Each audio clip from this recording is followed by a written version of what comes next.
Welcome to Students Incorporated, a podcast where we dive into relevant topics and issues related to the world of business, technology, education, and design. I'm your host, Mr. Jason. Episodes include student conversations, interviews with thought leaders, and inspirational stories with an international flavor. This podcast is created and produced with the help of students from the International Community School of Bangkok.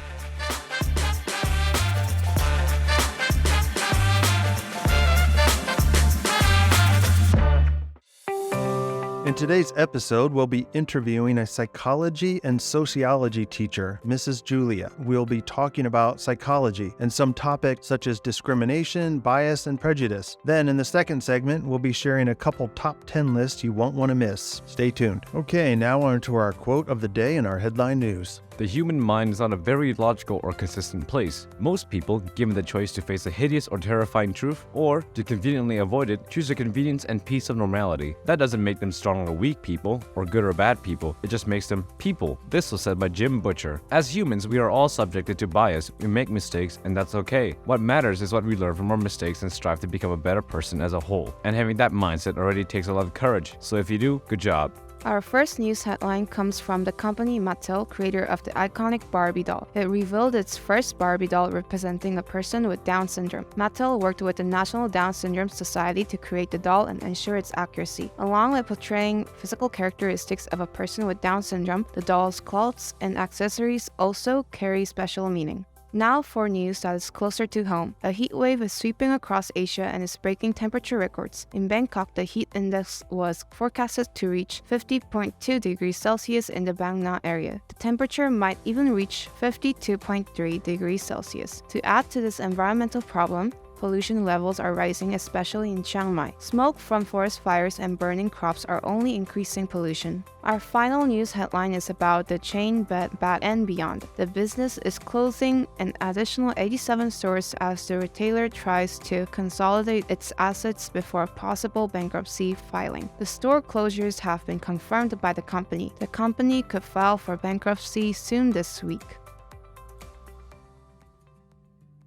Thank you for the quote and the headline news. Now let's jump into the first part of our episode. Welcome to the podcast, Miss Julia. We're glad you can join us today. Lion will start us off with our first question. Can you please introduce yourself and tell us how many years you have been teaching at ICS? Sure. My name is Mrs. Julia, and I've been teaching at ICS for 1 year, and I teach AP Psychology and Sociology. Our next question is, since you teach both psychology and sociology, can you tell us what the differences between the two are? They're very much interrelated. Psychology is more of a social science that concentrates on the thoughts and behaviors of individual people. And sociology studies more the thoughts and behaviors of a group of people. Like, for example, if we were going to study like homelessness, we might study maybe the mental disorders that led somebody to be homeless. And in sociology, we would study what societal forces have allowed someone become homeless in the first place. So they work hand in hand, but they're very different. Since this is technically a business podcast, we have a business-oriented question for you. What are some of your thoughts on employers requiring their employees to take personality tests, sometimes even before going through the entire hiring process? That's a great question, Lion. And if you remember from AP Psych, we did talk about this and how we would feel if a lot of the hiring process were based on personality tests. I do think there's a place for it. I think it has to be the right test. I think a lot of you guys are maybe familiar with tests like Myers-Briggs, right? You guys know your letters and things like that. But actually, if you look up the studies on the company that actually made the Myers-Briggs, they themselves would say that test isn't so great for actual hiring, but it'd be great for like team building and being able to assess which team members would work well together. There are certain tests in that same company. There's one called the California Psychological Inventory that does help to diagnose people's strengths and weaknesses. And let's say a company has like a accounting side and a marketing side. If you're very flexible and you're very extroverted, maybe the marketing would be better for somebody versus somebody who's in accounting who would like things to be quite rigid. And so I do think there is a place for it. I don't think it should be the sole indicator for hiring. And I do think that people who decide to use it need to be properly trained. They can't just administer it and kind of use it as a one sole factor. Here's a follow-up question. Are there any personality tests that are more accurate than others? Actually, there's some research that suggests the Big Five trait inventory. You guys would know that one.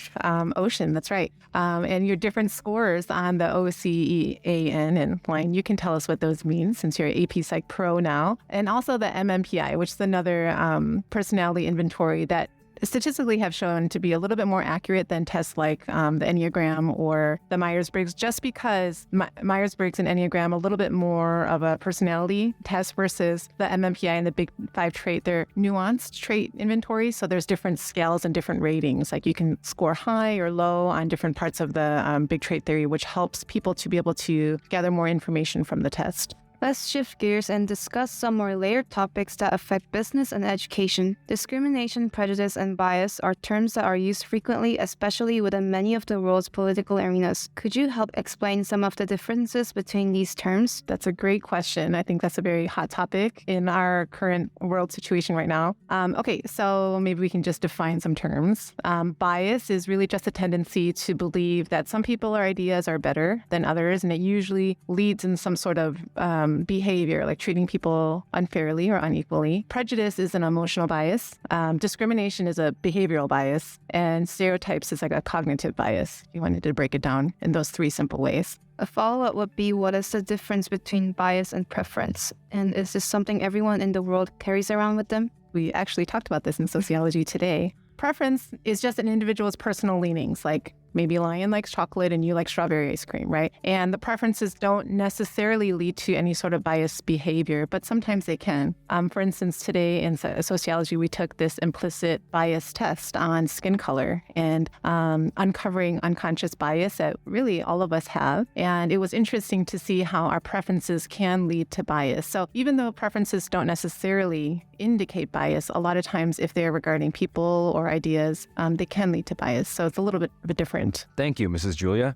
Now, moving to a larger global perspective, what are some ways regions, nations, and even communities can stand together to help reduce discriminatory actions and prejudice attitudes? Or is it just a lost cause? Oh, I definitely hope it's not a lost cause, right? You guys are the future of the future generation right here, right? You guys have the keys to shaping your future society. So I definitely don't think it's a lost cause. But I think it's a great question because I think coming off of the pandemic, we saw it with COVID, right? Like people here in Thailand were blaming the foreigners for bringing COVID here, and people in America were blaming the Asians for bringing COVID there.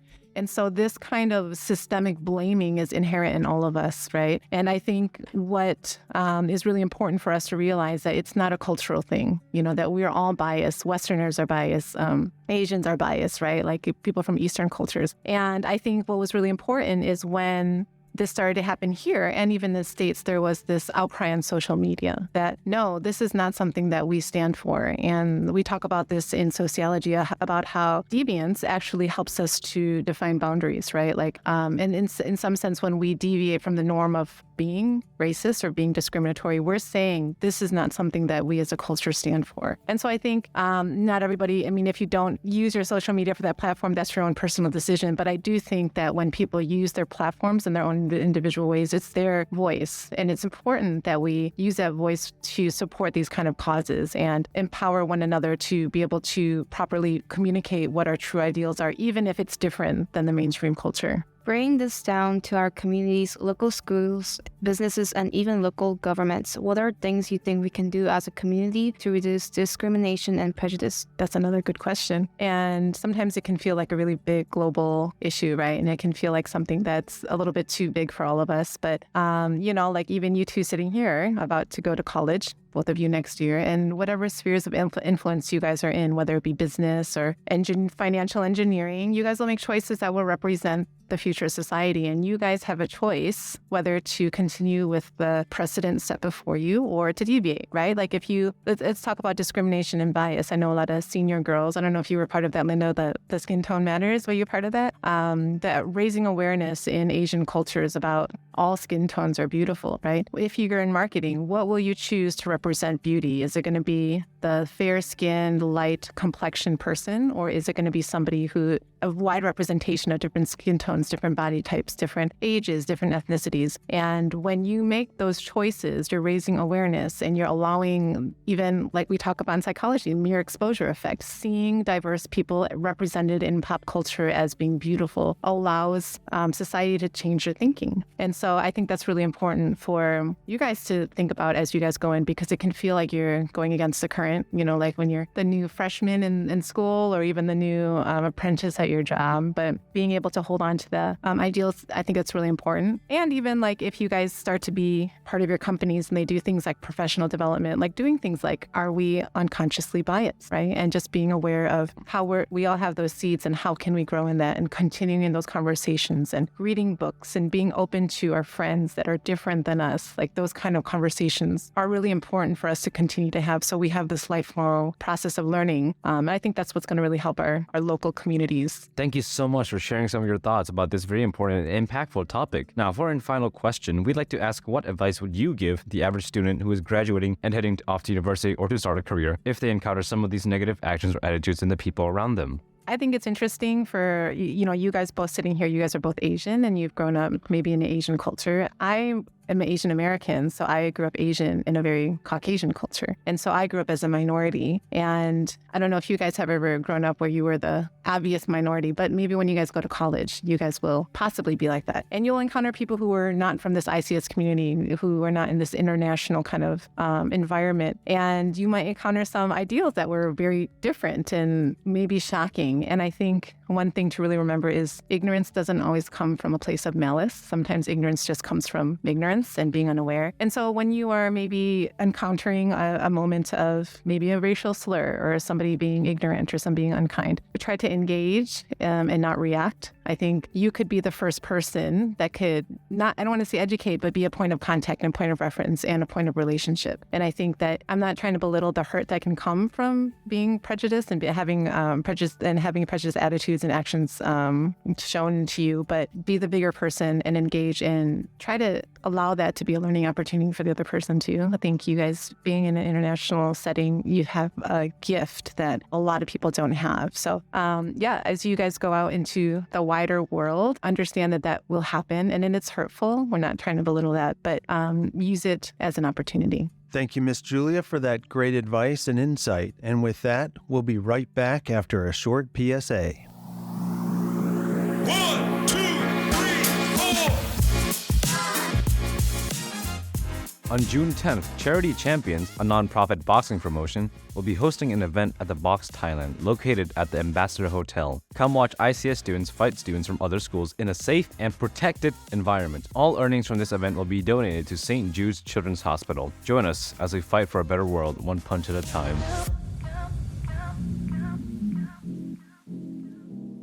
We are back with part 2, where we are going to share a few top 10 lists that are a little more lighthearted in nature. The first top 10 list is titled, The Top 10 Things a Patient Should Not Say to a Therapist. And the second top 10 list is titled, The Top 10 Things a Therapist Should Not Say to a Patient. Okay, let's begin.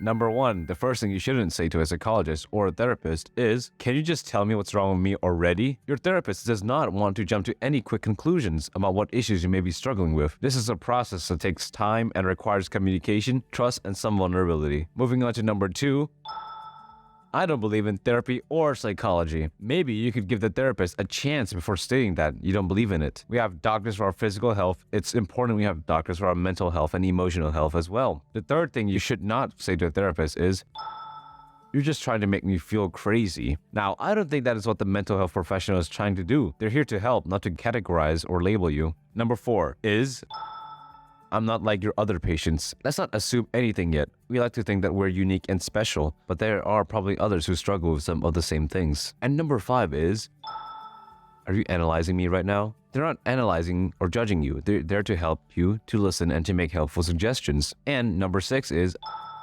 I don't need therapy. I can handle it on my own. Well, it's not bad to ask for help or advice when dealing with your mental or emotional health. Sometimes just talking to someone about it will help to alleviate the stress and anxiety. Number 7 is, You're not helping me at all. Sometimes we just need to learn to be patient and trust the process. Healing can take time. Number 8.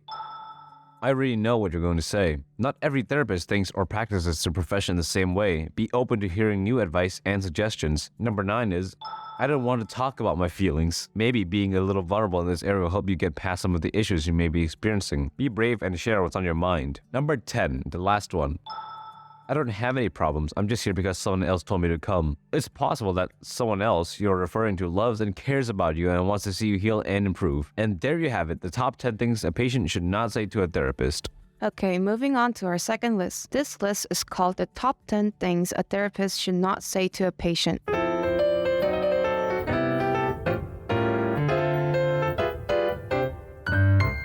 First on this list of things a therapist should not say to their patient is, I don't have time to listen to this right now. Technically, this is the job of a professional therapist, is to listen and listen a lot. If listening is not your thing, then you are in the wrong profession. The second thing a therapist should not say to a patient is, you're not trying hard enough. Ouch. Healing can take time, and sometimes the ability to understand how hard a person is trying is not very clear from the outside. Celebrate the small things and be patient. And number 3 is, I don't think you really have any problems. A person's emotional and mental state can be a mystery, so validation can help. And like the previous statement, patience and listening are sometimes the best therapy. The fourth one is, just get over it and move on. This is probably the most shallow advice that can be thrown out there to someone. Sometimes it takes a while to get over something. Let the process happen and help them along the way. And number 5 is, I have another client who had it much worse than you. Invalidation is the opposite of what you're supposed to do in this situation.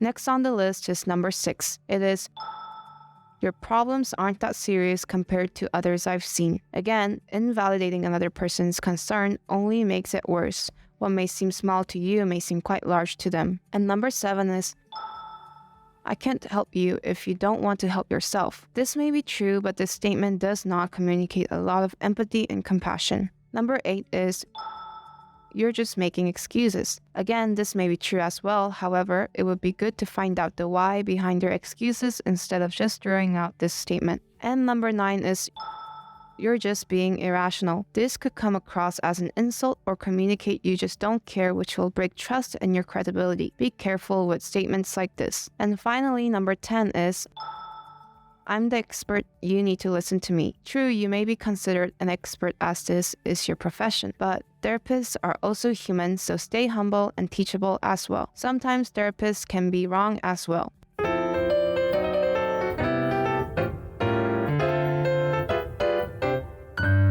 And with that final list item, we have run out of time. We all hope you enjoyed our top 10 list, and we'd like to give a special thanks to our guest, Mrs. Julia, for providing us with some great insight into the world of psychology and sociology, and for giving us all great advice about how to avoid and deal with prejudice, bias, and discrimination.